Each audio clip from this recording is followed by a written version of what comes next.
आज हम लोग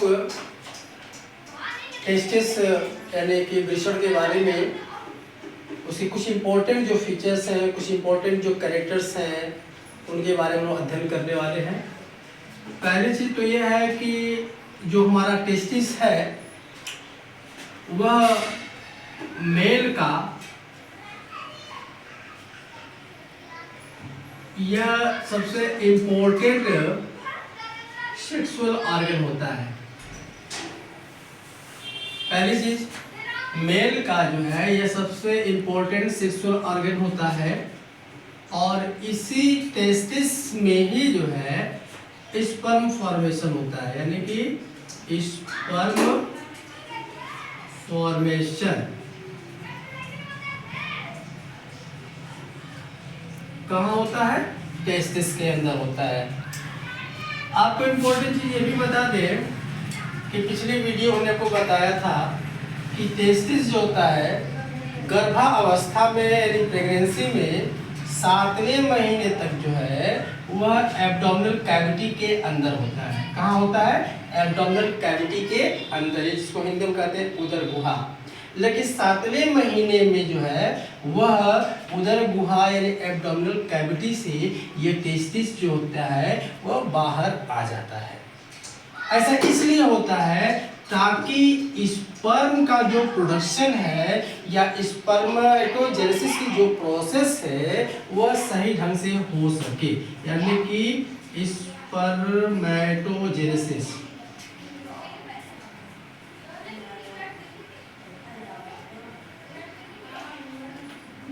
सही ढंग से हो सके। क्योंकि स्पर्म का जो फॉर्मेशन होता है ना वह 34 डिग्री सेल्सियस से 35 डिग्री सेल्सियस तक होता है, जबकि हमारी बॉडी का टेम्परेचर जो होता है वह 37 से 37 डिग्री सेल्सियस होता है।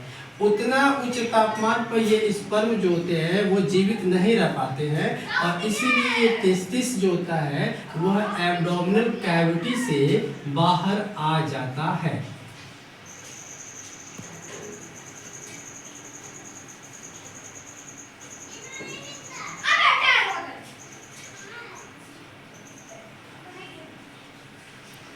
एब्डोमिनल कैविटी से बाहर आ जाता है। अगली चीज आपको बता दें कि टेस्टिस को एब्डोमिनल कैविटी से बाहर लाने का कार्य कौन करता है? प्रश्न ये उठता है कि आखिर में एब्डोमिनल कैविटी से ये जो टेस्टिस होती है वो 7वें महीने की प्रेगनेंसी में वो बाहर कैसे आ जाती है? तो जी हाँ, उसके लिए जो रिस्पॉन्सिबल हार्मोन होता है वो होता है FSH हार्मोन।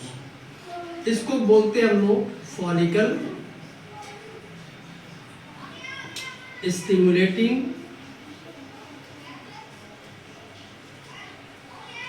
हार्मोन।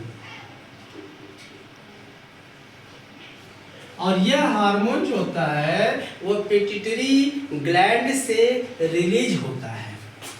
अगली चीज आपको टेस्टिस के बारे में यह बतानी है कि कभी कभी ऐसा होता है कि अगर स्पर्म का फॉर्मेशन ही न हो, किसी मेल में अगर स्पर्म का फॉर्मेशन न हो तो क्या वह फर्टिलाइजेशन कर सकता है? जी वह नहीं कर सकता है, क्योंकि अगर स्पर्म का फॉर्मेशन ही नहीं होगा, स्पर्मेटोजेनेसिस की प्रोसेस ही नहीं होगी, तो वह जो मेल होगा वो फर्टिलाइजेशन करने के लिए या रिप्रोडक्शन करने के लिए वह एलिजिबल नहीं होता, योग्य नहीं होता है।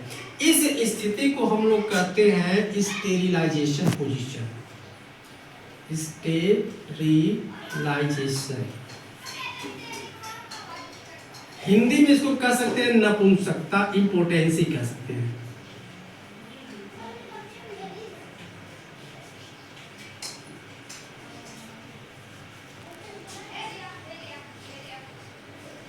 इम्पोटेंसी कह सकते हैं। यह जो सिचुएशन होती है वह कहलाती है एक प्रकार की बीमारी के रूप में, जिसको हम लोग कहते हैं क्रिप्टोकाइडिज्म। क्रिप्टोकाइडिज्म दूसरी चीज़ क्या आपको बताते हैं इस टेस्टिस के बारे में जो है कि कभी कभार ऐसा होता है कि टेस्टिस में जो है इन्फेक्शन हो जाता है। इन्फेक्शन की वजह से अगर कैंसर हो गया या कोई अन्य बीमारियां हो गई तो उस समय टेस्टिस को बॉडी से वो काट करके या सर्जरी के द्वारा बाहर निकालना पड़ता है। ऐसा अगर हम नहीं करते हैं तो हमारे शरीर में जो है कि जो टेस्टिस है एक मतलब कि बुरी स्थिति में चला जाएगा, जिससे बीमारियां बढ़ सकती हैं। तो इस अवस्था को जिसमें हम टेस्टिस को जो है काट करके बाहर निकाल देते हैं उसको बोलते हैं आर्कीडिक्टोमी। आर्कीडिक्टोमी यानी एक ऐसी सिचुएशन जिसमें टेस्टिस को सर्जरी के माध्यम से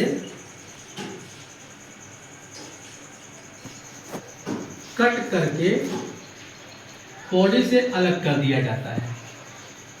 और अब हमारा जो है कि जो नेक्स्ट वीडियो जो होने वाला है वह टेस्टिस की संरचना के बारे में होगा, जो आपको अगले वीडियो में मिलेगा। To be continue. Thank you.